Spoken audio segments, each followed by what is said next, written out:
Hello everybody and welcome. Sorry for the late notice. I did put the actual stream link up at about 6 p.m, something like that, maybe a little bit earlier. And then I forgot to put it up on Instagram, so glad you found it. We've got 4 people watching at the moment.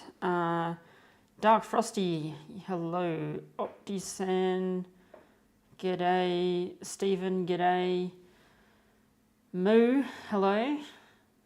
And Will James Railways says, good to see the live streams are back. Thank you, Will. And Vanderbricks is here, who says it's episode A66. Yes, if you want to make that reference, go for it. Yeah, I don't really have a set plan of things tonight, but it's just going to be chatting generally about what's been going on my end and what that sort of means going forward. And yeah, welcome any comments, questions, etc. as normal. So, the main title, I finished uni. Hurrah! And Roderick Smith has joined as well. Hello. Yeah, finished uni. Incredibly. I don't actually have my full results back yet. I'm still waiting on one subject. I had deferred assessments, so that's why all of my classmates have graduated, but I haven't officially graduated yet. But I'm feeling fairly confident about that one subject that is yet to come back, so that's fine. I understand the lecturer is on annual leave, so I'll be sending them an email on Monday. Hopefully get the process of formal graduation going.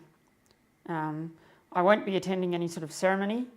I'm entitled to attend the next one in the middle of the year, but honestly, I don't feel like spending a couple $100 on gowns, hats, etc. that I'm going to wear once and never wear again. So I'm happy to just receive the piece of paper in the mail and be done with it. It's been 6 years I've been at uni for, which is the entire life of this channel. Not the entire life of Fogarty Avenue.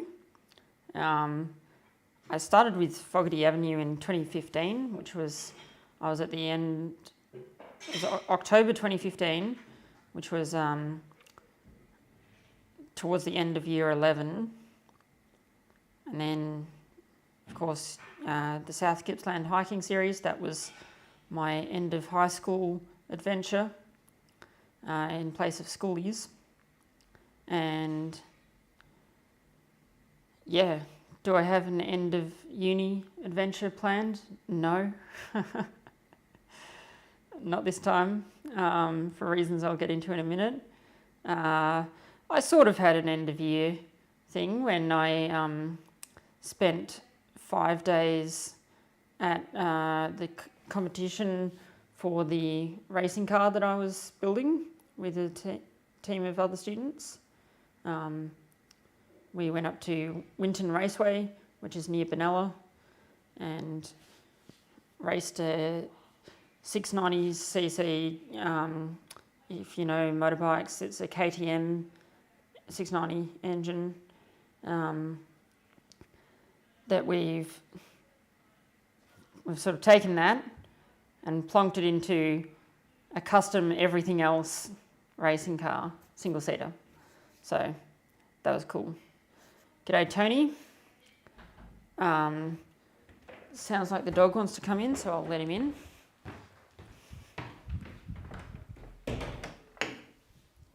Coming in? No? In? All right. You want to go out? All right. So much for that. Sometimes he just pushes on the door asking to come in, and then you open the door and he just stands there.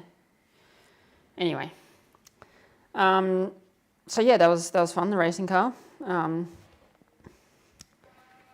pull up a photo because I haven't really... In fact, I'll do it on my computer screen. That will be better quality. If you're my friend, you've seen some of these photos, but maybe I should pull up this. I think I will.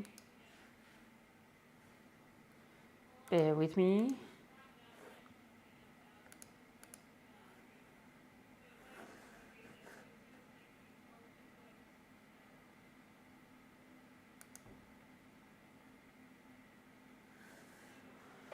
Right.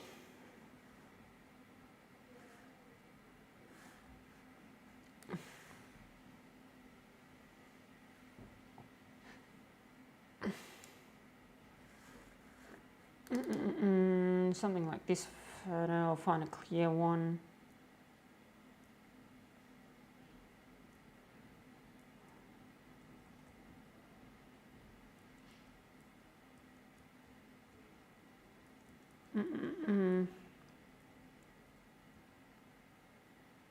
Okay, this is as clear as we're going to get. So just bear with me for another few moments.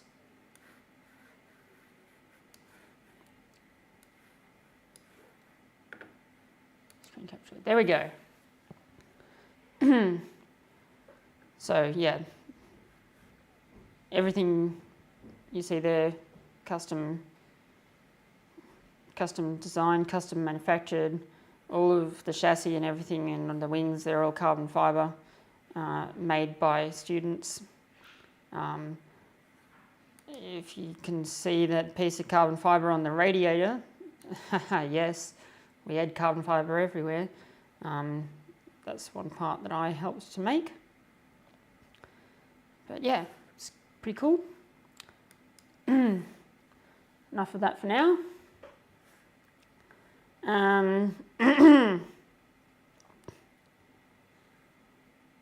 Roderick says, see what 7 years have done to Floyd. His avatar pic photo is the start. Compare with the view tonight. Yes, you're actually quite right. Or, I think the avatar photo was actually, gosh, I really should update it. It's getting that old. In April, because that photo was taken at the end of the Mullort hike. So at the end of April, that'll be 8 years old. Yeah. No, it will be 7. Yeah, because we hiked in 2016, so yeah, 7. So yeah.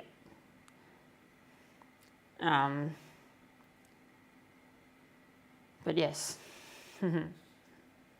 how much have I changed? My hair length varies dramatically whether I shave it or not. I am planning on shaving it in a few days, so I'll be saying goodbye to my long hair. It's getting a bit annoying. So anyway, a few days before Christmas, I smashed my car. I had an accident. It was my fault. I was turning left on my way to work, and I was looking to my right for oncoming traffic and looked for a bit too long, didn't realise the car in front had stopped, ran up the back of a ute. So caused bugger all damage to the ute, a lot of damage to my car, a butt ton of damage to my car, which sucks because I only have third-party insurance, so covered for whatever damage or the no damage almost that I did to the ute, but not covered for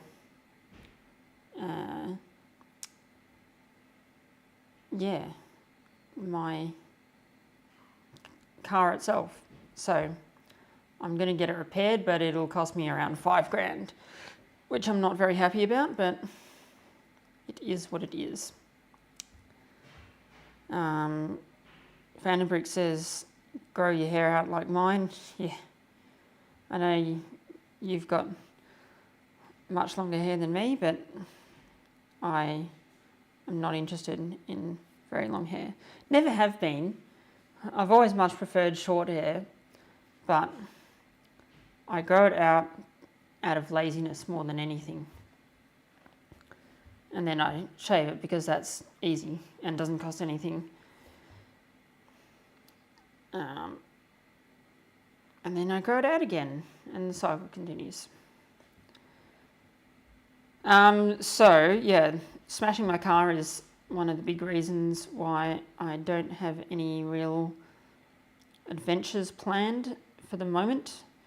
Because number one, I don't have a drivable car. I mean, technically my car can drive,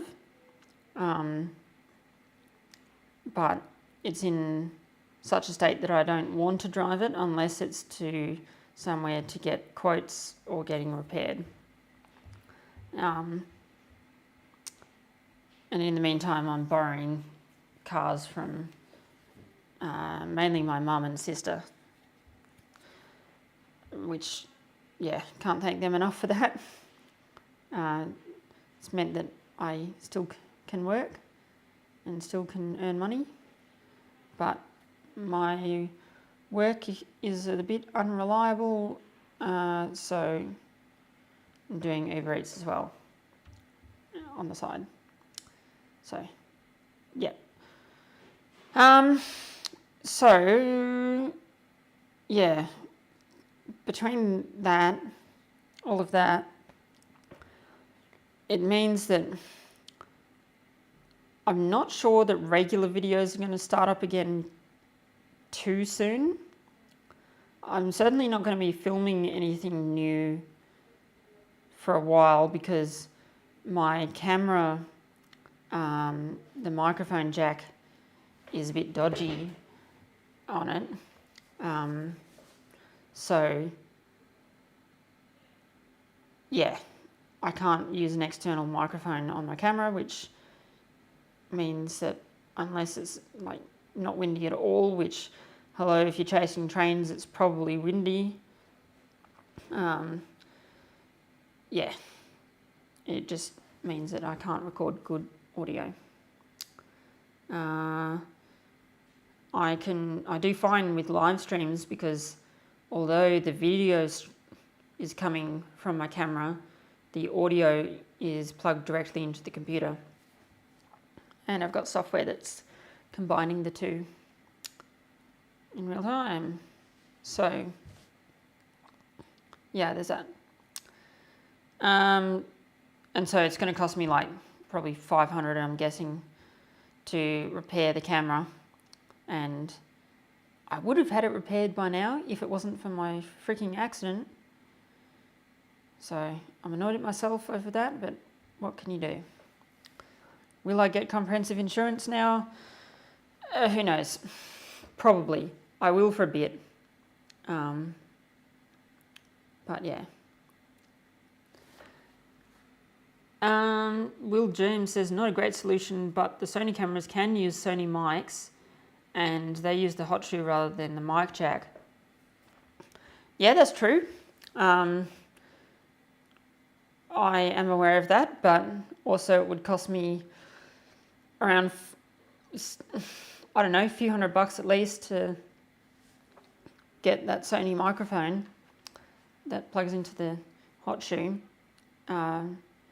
And it means that I can't use the variety of microphones that I've got, because I've got 3 different microphones. I've got a normal shotgun style microphone for sort of, general running around. And then I've got a stereo microphone for, ambient sort of sounds, which is really good for that. And then I've got the microphone that I'm using at the moment, the lav mic, which is good for headshots. So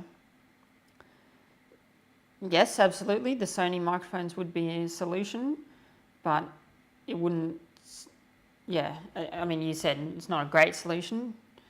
But yeah, I'll just save up and get it repaired. It's not the broad cost so much as like the fact that I've had an accident, and so I've got to be saving every dollar I can to help pay for this expensive accident. I needed a new phone, and I got a new phone. Do I have my old one? No, that's upstairs. Had an old iPhone 7, and my friends will know just how stuffed it was. The camera was, every time I'd turn on the camera would start vibrating violently. And the back of it was just shit. Screen was cracked. The charger was extremely dodgy. Like, you had to fiddle with the angle. I'm sure you've all experienced something like that in the past. And yeah, I just didn't have the money for getting a new phone. And then one of my friends said, oh, Floyd, I know you're looking to upgrade your phone at some point. So am I. I'm going to get a 14 and upgrade from my 12, hint, hint. And he said, do you want my 12? I said, oh yeah, maybe. Depends when you're selling it and how much. He said, what if you just shout me a dinner sometime and you can have it? I was like, not going to say no. So he's like, yeah, no, you're a good mate. So, yeah, it's something he wanted to do for me, which was extremely nice. I'm yet to get the chance to shout him a meal yet, but certainly got the budget for that. And the fact that I have a phone that works, is not total crap, is very nice. The camera itself is like the best. Oh my God. I'm sure a lot of you guys also take a lot of photos. And yeah, not having a good camera or having a shit camera was shit. Like, I did take photos with it because a photo is better than no photo, no matter how shit it is, within reason. You could still make out what I was trying to take a photo of, but it was just shit. Yeah, it had to be in if it was bright sunlight, then the shutter speed would be high enough so that it could freeze the action, usually, from the vibrating camera. But it was still, the sensor was sort of shifted a bit, so it was actually, or maybe the lens was, I don't know, one of the two, which meant that it was out of focus in either corner, but not in the middle. So that was a bit weird, but anyway. CSS Gaming, I don't think I said hello, so hey. Vandenbroek suggests Patreon. I mean, at some point I'll make a Patreon, but I don't think there's going to be that many people wanting to contribute financially to my woes, especially Patreon is meant to be like a two-way street, you know. It's meant to be, you give me money and I'll give you content. Well, I don't know if I'm going to give you content, so I can't then ask for money for no reason. But no, look, I'm working normal jobs and I'll get there. It'll just take me a month or two. Or 3, but still. How long have I been at uni? 6 years, so in the grand scheme of things, yeah, it's a slight speed hump.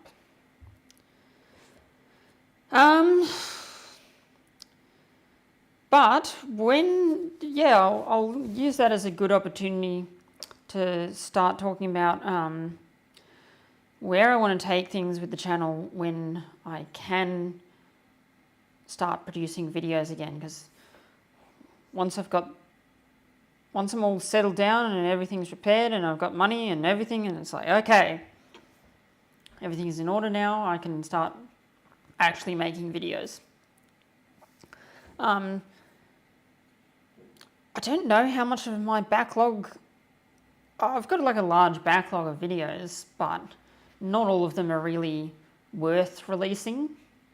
I filmed a lot of random stuff before starting a YouTube channel, sort of in anticipation. I didn't really know what I was doing. I just sort of filmed stuff, and it was like, everyone would ask me at the time, like, what are you going to do with this footage? And I was like, I don't know.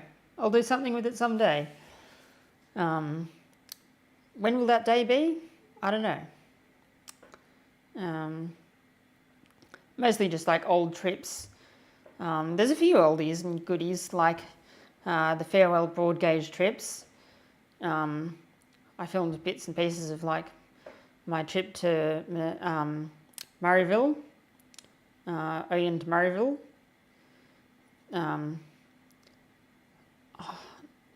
I think, I've done live streams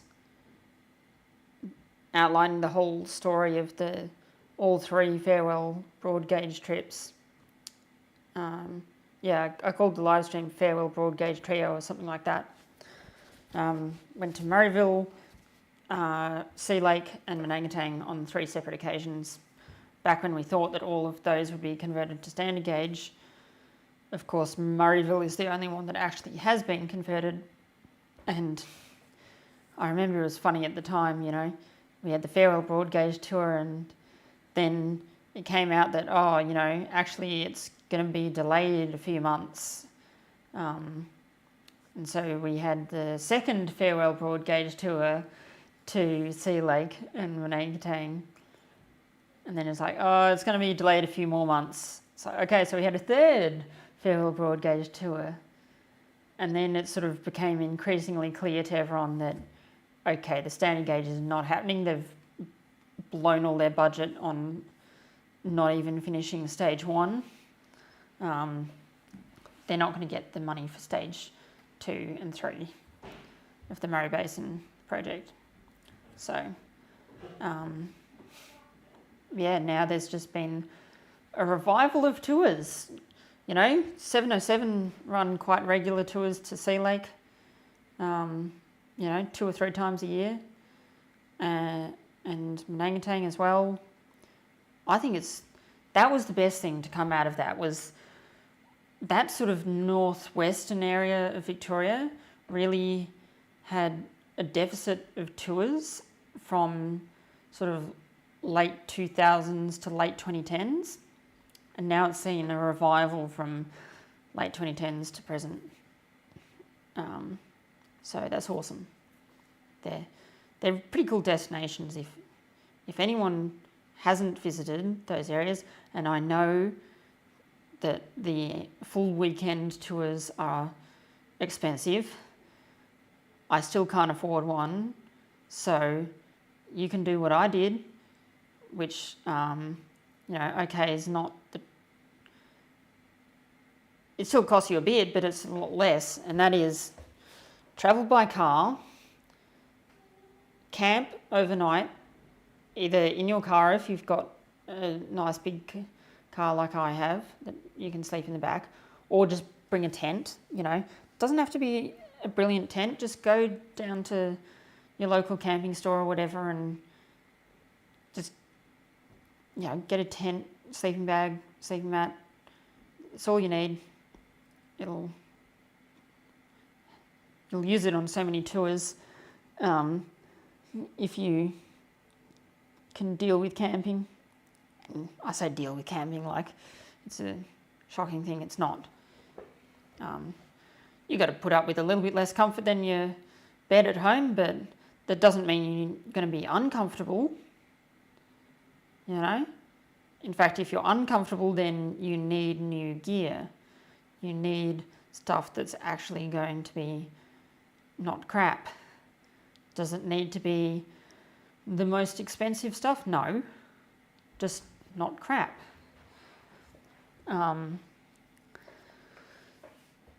So yeah, get your stuff, stay overnight, go on the day trips. Oh, but they don't offer, but some tours don't offer a day trip. Even if they don't advertise it, I bet if you sent 707 an email, maybe this won't work via email, maybe you'll have to know a volunteer, but basically if you propose to 707, hey look, you're stopping at Witchproof anyway, say, like I'm literally planning to do this for the 707 is going to Deniliquin, and they aren't advertising a day trip to Deniliquin from Echuca, but I know that they're going to be stopping in Echuca anyway for operational purposes. So I'm going to go to Echuca and I'm going to propose to 707, hey, what do you say I sling you $50 and I come on the train for the day trip, you know? It's no skin off their back. You're happy to just wander around, sit in the lounge car, something like that. It's a win-win, you know? If you're prepared to go out of your way a little bit and pay a reasonable fare, you know, don't expect to just freeload, because that's going to definitely be a no. But then, yeah, you know, you can achieve stuff. Hello, Albert. You came in a little bit ago, but I didn't say hello, so hello. Yeah, so where do I want to take things with the channel? Good question that I said I'd answer, but got distracted. Tangents, hey? Shall we get started on another tangent? No. Well, I want to be producing more railway-related videos. Urbex, abandoned buildings, to be completely honest, I've scaled right back. I think in 2022 I did a single day of Urbex, and that was it. So really not much. With abandoned buildings, I think that I've gotten to the stage where I've explored pretty much. I've explored all of the large abandoned places in Melbourne. Now, there's a number of, there's always going to be like random houses and stuff that I haven't been to. But houses, it's like, wherever I go, abandoned buildings aren't a novelty for me anymore. And so it has to be good for me to want to go now. It has to be like just really cool. And not every abandoned building is really cool. Some of them are just empty buildings and it's like, okay, it's an empty building. I've seen that before.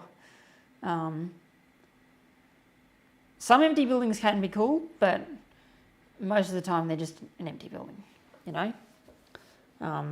And I know there's a tendency for certain people within the Urbex community to, you know, boast about how they've got all these fresh finds, and it's like, yeah, you know, that is like your fresh place, it's not really abandoned. It's just either for lease or between owners, something like that. Like, you can't really call it abandoned. Like, you know, it's an eternal debate of exactly where does the line land of what is abandoned versus what's not abandoned. But yeah. Rod asks, did I have an Urbex New Year's Eve? No, I did not. I had a railway New Year's Eve. I went to Amra for the evening, and then just before the fireworks, I rushed out with Stephen, who's in the chat, and we went to the bridge over the Yarra at Haddington, and we saw the fireworks from there, which was actually a pretty good spot, and then went back to Amra to collect our stuff.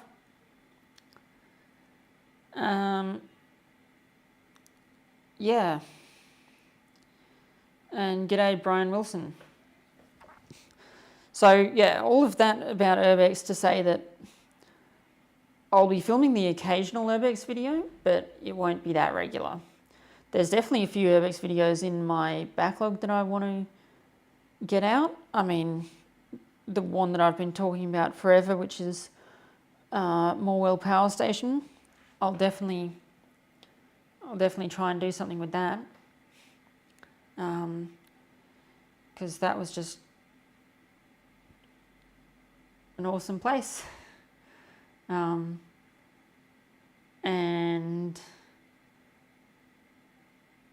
yeah, Port Welshpool Long Jetty, that's another one that I want to get out because that's fully restored now, and is open to the public. You know, if you're ever down Gippsland Way, you can view the Port Welshpool Pier, Port Welshpool Long Jetty. I went there when it was abandoned, well and truly. So that was really fun. That was probably one of the most memorable abandoned places that I've been to. I mean, number one from its uniqueness perspective, but number two from the uniqueness in the way that I accessed it. You can't walk or climb from the shore because the whole great big section was burnt out, not far off the shore. So what did I do? Well, the holiday house that I was staying at had a kayak. So I paddled out. It was a very calm day. And I paddled out and climbed up the side of the pier. That's how I accessed it. Yeah. Stephen says, sadly, he forgot his DSLR as it was a last-minute decision. Oh, yeah, you know. Fireworks is like... Photographing fireworks, I think, you know, you can... It's fun to just do it if you've never done it before. But then once you've done it before, like I have, like I wasn't disappointed about not bringing my camera. I very much thought, oh, should I bring my camera? And then I thought, nah, can't be bothered. Because getting a good photo with fireworks, that's a challenge. Stephen also says, Florida mentioned about the trivia earlier. Did you? Yes, you did. He said, one thing Floyd and I have been planning is a trivia about railways in Australia, with most being Victorian-based too. Indeed. Yeah. Stephen has just also said, planning for a future live stream where everyone in the chat can participate. Yeah, so probably not the next live stream. I think I'll see how we go getting the questions together, whether we do it next live stream or the one after. But what we're going to do is we're going to run it on this website called Kahoot. Now,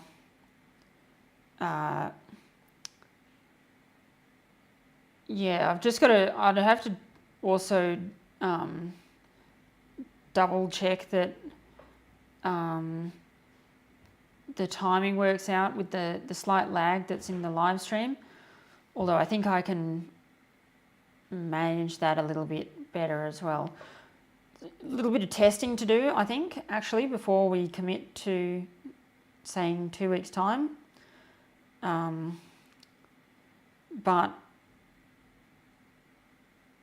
yeah, I'll say it's something that I'm going to aim towards, but also probably going to fall short of.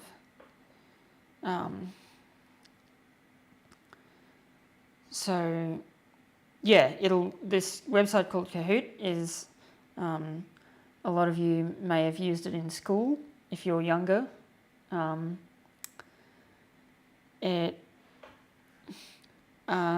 Okay, Vandenbroek says a lot of people do Kahoot streams, so it's possible. Yeah, okay.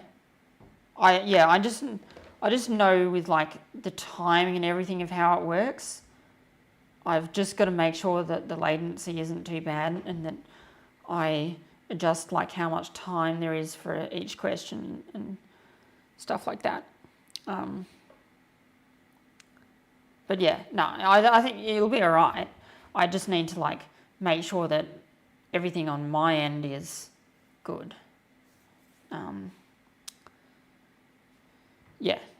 So the basic, it's a multiple choice fun quiz website thing where, you know, it's like normal multiple choice in that you've got different options to choose from and you select the right answer. Where it differs slightly from normal multiple choice is that you get points based on how fast you were. So, but only if you get the correct answer. So if you're very fast getting the correct answer, great, you get a lot of points. If you're slow but you get the correct answer, you get a few points. If you're very fast but you get the wrong answer, you get no points. So I think it's fun and I think it'll be good. So yeah, Stephen and I and maybe Oscar will work on the questions and yeah, we'll see. I want to make it a nice mix of mostly Australian, mostly Victorian, but some from interstates, some from overseas. Not many from overseas, it'll only be like a couple. Albert's crying for me to not make it too Victorian-centric because he's from New South Wales. I'll try my best. Victoria is where I have the most knowledge, so I can pull the most question ideas from, but I'll try to make it fair. I'll try to make it as fair, not just to the two major states as well, you know. We can make a few Tassie ones, a few Queensland ones, a few WA ones. We can even ask some non-mainland Australian railway questions. That's not Tassie either, such as, like, I don't know, Christmas Island, tramways of Christmas Island maybe, or, you know, anything like that, like, you know, maybe did X island ever have a tramway? Yes or no? You know, I think fun things like that. And I want to make it a good variety, not only in terms of like the location of questions, but also the difficulty. I want to make it so that There's some really nice and easy ones that hopefully most people can get. And then, yeah, some more tricky ones that you may not know and you might just have to guess. But I think that's part of the fun.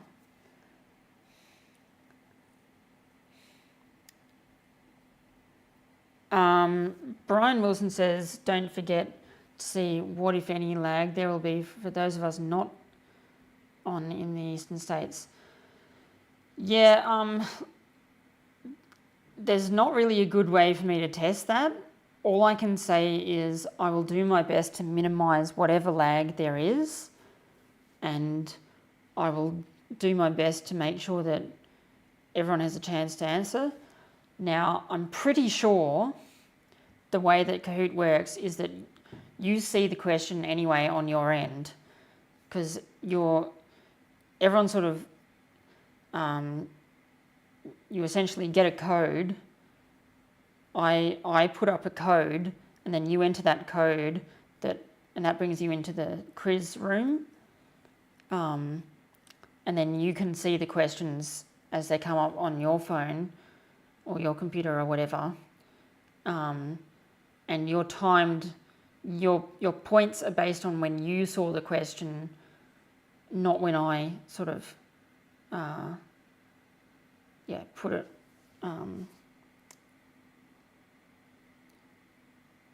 put the next question up or whatever, you know. So I don't think you'll be unfairly disadvantaged, to put it that way. Rod asks, why are there no baby trains? Why is that, Roderick? You can answer that for us. Or if anyone else wants to have a shot, you can have a shot. Vandenbrick says, might it be worth doing a short extra stream testing the Kahoot before the full stream, just with a basic quiz sort of thing? Was definitely planning on making doing a test stream, at least with a few friends.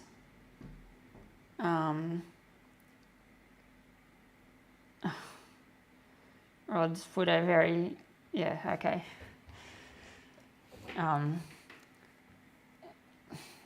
But yeah, whether I do a more open test quiz or not,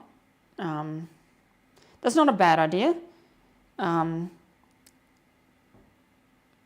We'll see. We'll see how time ends up.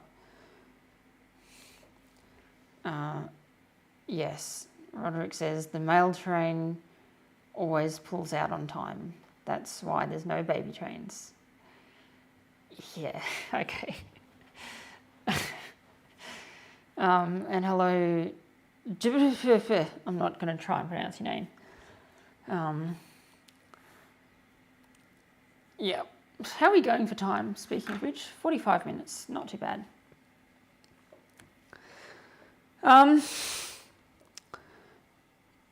Yeah. Going further into sort of more far future, sort of maybe later this year or into next year even,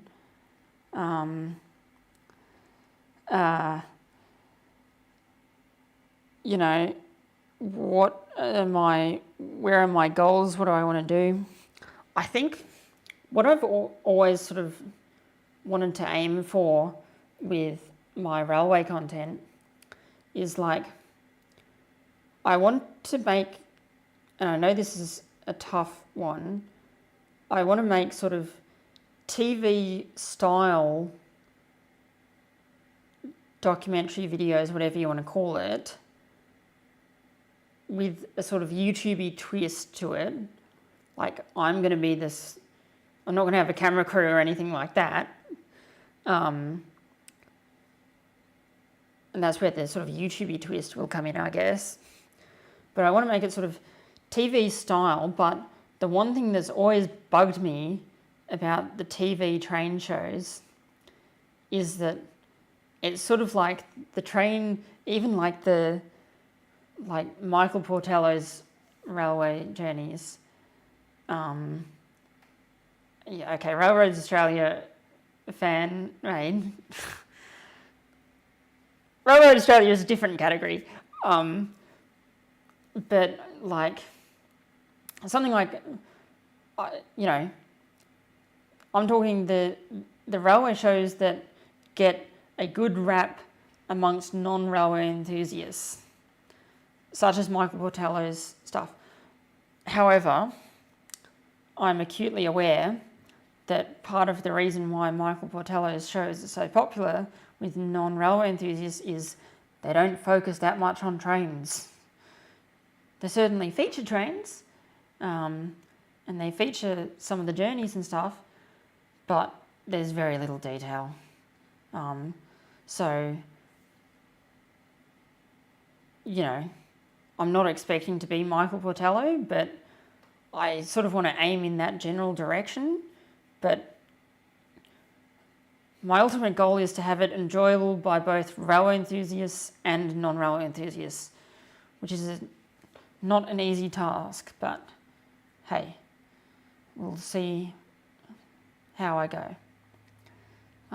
As for the mighty R7, as Real James puts it, yes, Railroad Australia, the meme TV show, all the Australian railway enthusiasts watched it, not because it was good, but because it was so bad. And yeah, they just over-dramatised everything. That's certainly not what I want to do. I think that would be a great idea for someone else to do, like railway memes. Railroad Australia inspired, maybe, go for it. Although I think half of what is so funny about Railroad Australia is that they just legitimately have no clue. It's not just that they're pretending they don't have a clue, they legitimately don't have a clue. But, if someone wants to start a YouTube channel, yeah, go for it. Yeah, watch out, there may be water. Will it derail? Who knows? Oh, my absolute favourite one was, oh my god, they've got a red signal. Are they going to make it out? Oh my god, why have they got a red signal? Are they on time? Oh yeah, they've made it out. Oh my god, that was a close one. That was a close one. Red signals, they're deadly, Like, yeah, okay. Nice one.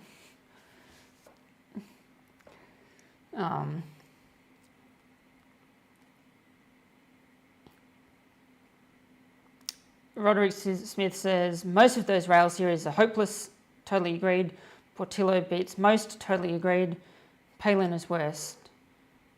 I think you've got to give it to Railroad Australia to be the worst, but then again, I haven't watched Palin, so...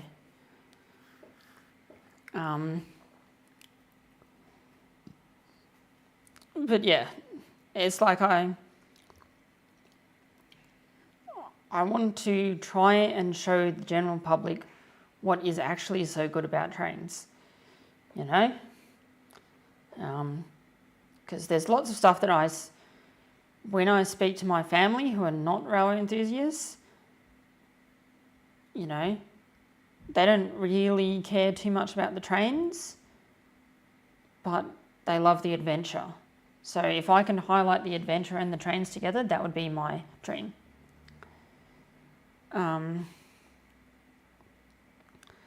Matthew James says, okay, 3, 2, 1, action, start rolling the camera. Cameraman, are you paying attention? I am the cameraman and the camera is rolling, so ta-da.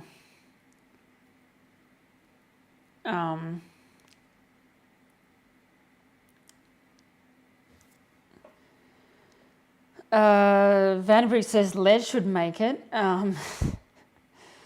He's busy. Les is too busy. I agree, Les would be a great one for the comedy, but he's busy enough editing his videos from 5 years ago that are still yet to come out. He literally hasn't...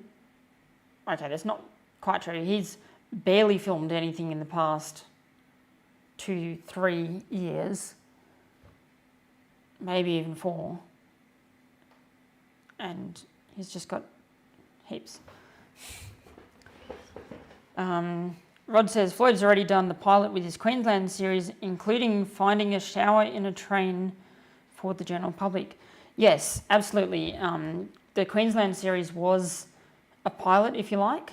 And that's the sort of direction that I want to head.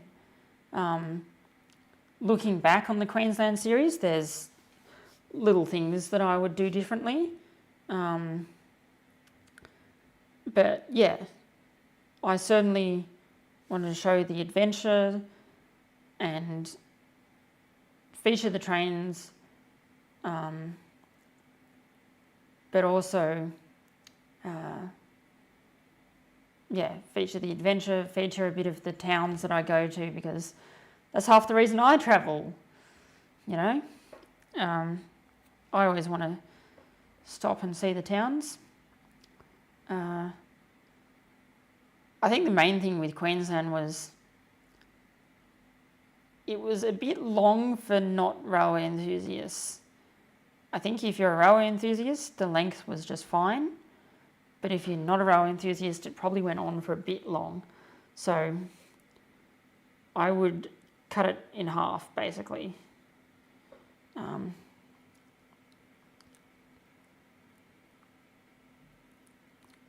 Brian says, whatever you do when making this content, do not forget the sound. Absolutely. And yeah, sound is half of video. You know, you've got the visuals and you've got the audio. So I do my best to capture decent sound. Hence why I've got 3 microphones. And none of them can work, well, all of them work, but not with my camera. Anyway. And I hope there's been no audio issues tonight. Nobody has said anything, so that's good. I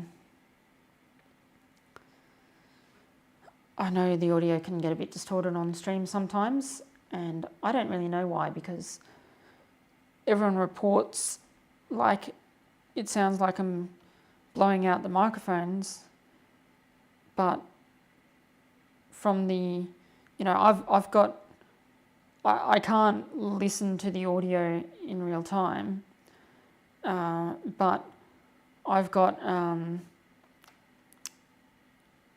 don't know, what do you call them, like monitors on my screen that show me if the audio is peaking or not, and it wasn't peaking when everyone was reporting a few streams ago that I had bad audio problems. So anyway, good to hear that the audio is fine for this stream. Matthew James says, Floyd, if you go ahead with a series like this, having at least one person helping you with audio, video, or editing would be very helpful. Totally agreed. Totally agreed. Although, where does that person come from? And if they are paid, how do I pay them? You know? I've got to afford the trip for myself, and let alone getting someone else on board as well, paying for them. You know, if one of my friends wants to come along and pay their own way and wants to help out as well, I'll for sure shout them a meal or two. That I can do. Yeah, there you go. Vandenbricks is offered. So yeah, but I'm just saying, like, if I'm going to Queensland for 3 weeks, for example, I can't expect someone to tag along with me. For sure, if it's like a day trip and I've got friends coming and they want to help me out, awesome. You know, I already do. And not that I've been filming it terribly much lately, but when I was in my filming days, I would occasionally ask friends to hold the camera and stuff. You know, editing is what takes the most time, and yeah, I certainly don't have the cash to hire an actual editor. I've got to work on actually growing my YouTube channel first. Yeah. Brian says, if you want any help with the audio, you can reach out to me. It is one of my many skills. So, thank you. I'm usually all right with the audio once I actually record it. But, yeah.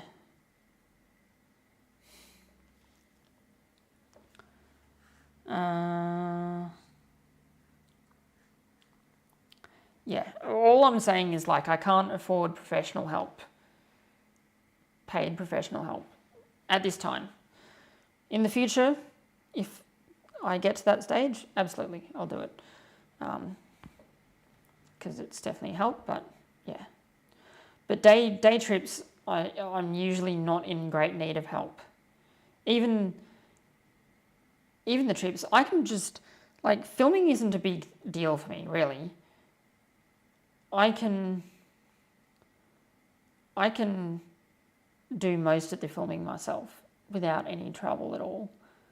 It's just the time of editing that's the big thing.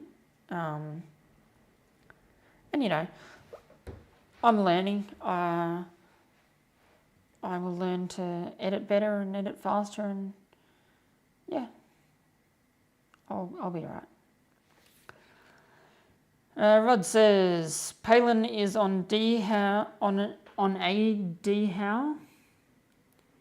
Here I am, rowing across the Red Sea solo, except for the BBC cameraman on the mast and the support launch out of frame. Yeah.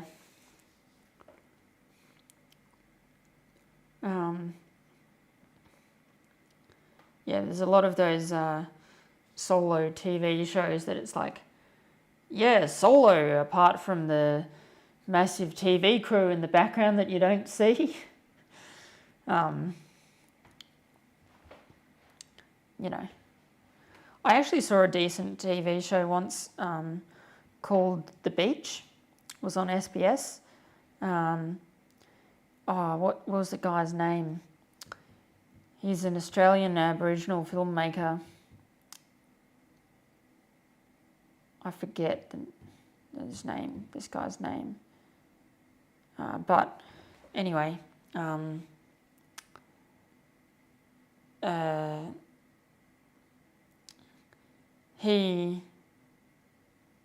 like W or something his name starts with.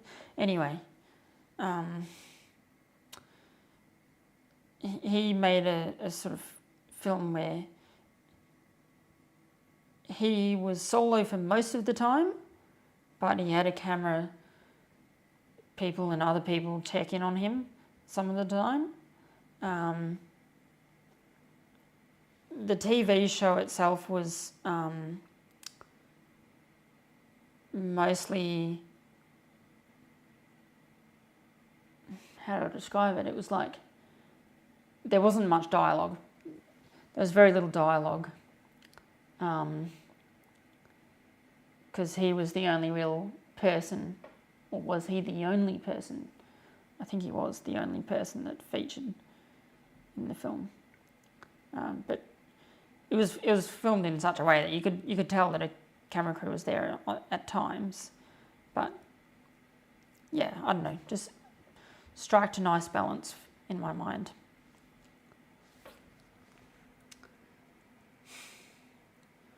Brian Wilson says, I'm in the process of writing a book and a documentary on the history of VR from the beginning to today.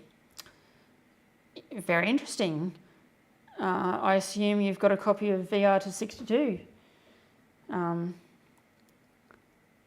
Classic book, that. Yeah, that'll be interesting. Of what you include and what you don't include. Because, you can dedicate... Rod Smith has got his entire house dedicated to, not VR, but specifically, but railways. He's got railway books on, or just about every wall in his home. So I'm just saying there's lots to write about, more than a book's worth, more than a documentary's worth. So you're looking to get a copy. Oh yeah, nice. Well, Rod Smith doesn't lend out anything from his library, but maybe if you got in contact with him, he allows selected people to come over to his place and read books. But you probably want to get a copy for yourself anyway. Yeah. So, good luck. For me, if I ever want to read VR to 62, I'll just go over to Rod's place. But that's me. Matthew James says, I'm just happy that you want to grow your YouTube channel, which means more content that we can get excited to watch. Yeah, I've been wanting to grow it since the start, but uni has always been in my way. And even when I wasn't in uni, there would often be other things that got in my way, like, COVID, but also like my computer died around that time. So I couldn't edit videos because I didn't have a working computer. And I did the whole, like a 5-hour live stream or something, fixing my computer.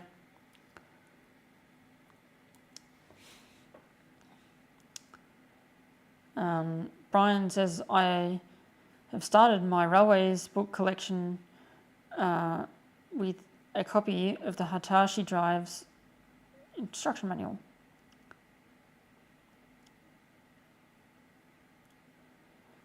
And Rod says, VR to 62 was a very condensed version of the research notes to a budget and a market. Yes, any book is going to be a very condensed version of the research notes to fit a budget and a market. That's the reality of anything, unless you want to go out and do the research yourself. Look at the research, the original materials, the original research notes and whatever, then it's always going to be something. Vanderbilt says, old railway manuals are cool. I have a few interesting ones. I've got to clear out my grandfather's old book collection as well. He passed away 4 years ago now, coming up to. And so, yeah, he was a railway enthusiast, and I got, my entire current collection of models I got from him. And yeah, I'm yet to clear out the book collection, but that's something I'm going to be doing fairly soon.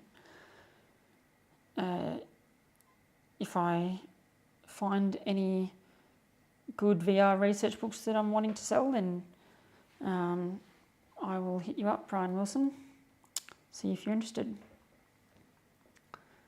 Or if you have any specific ones, then feel free to shoot me a message.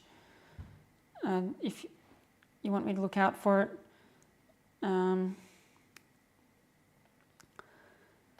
Vandenbrick says, one of my favourites being the City Loop operating manual has a really nice green and gold met cover. It also discusses about Harris trains and asbestos in the loop. Huh. Interesting.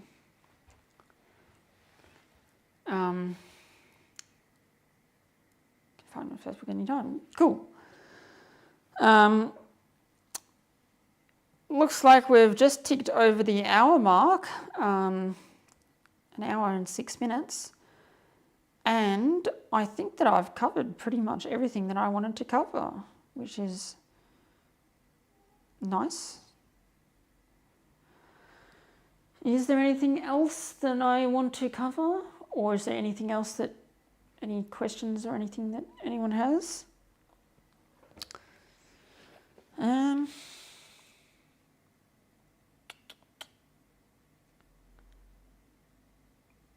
No, I think I've covered everything. Streams are running relatively on time. And thinking of coming to Mornington on this Sunday. To your first question, yes, absolutely. Streams are going to be back to the normal schedule. I can say that for certainty. We're back on the same bi-weekly schedule on the normal week that we have always run to. So back onto that. If anyone's got their calendar notification set up or whatever. So yeah, next week's live stream might be the quiz, or it might not be. I say next week, I mean next fortnight. You get what I mean. But yes, streams are full stream ahead.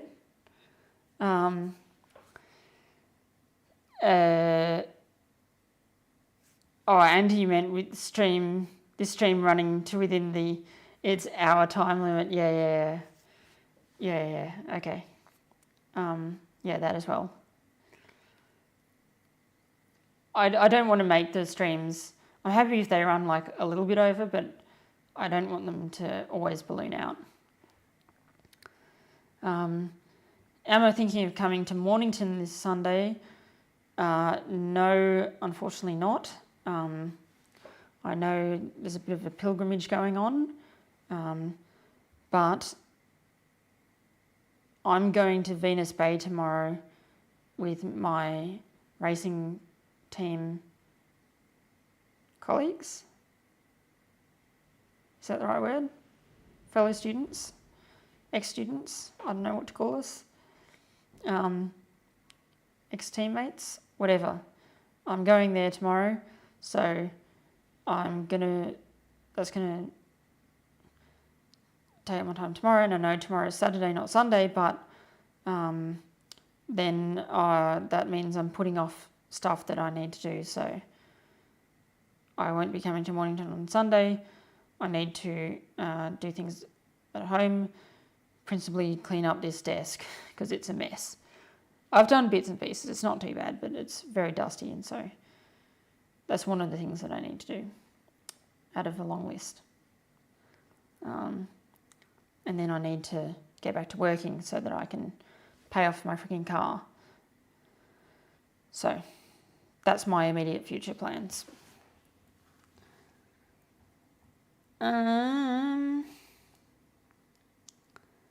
Rod says he's putting in a request for a full stream on Winton Racing Car. I can certainly do that. We can say if I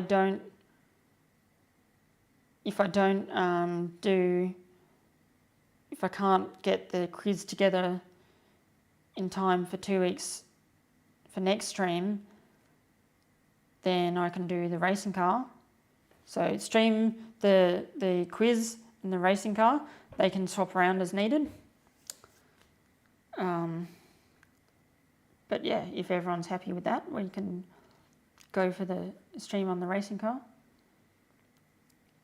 Not very railway related, but or Urbex, but you know, it's interesting nonetheless. See what I've been up to in all this time that I haven't been dedicating to YouTube. And Albert says I've kept in phase, which is great. Yes, I know Albert in particular appreciates it. So, yeah.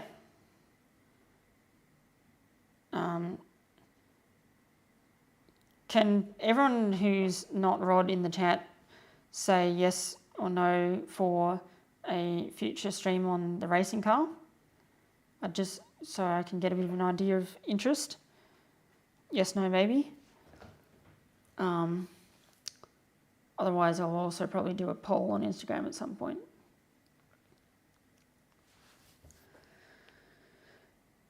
Oscar says car stream sounds good. So does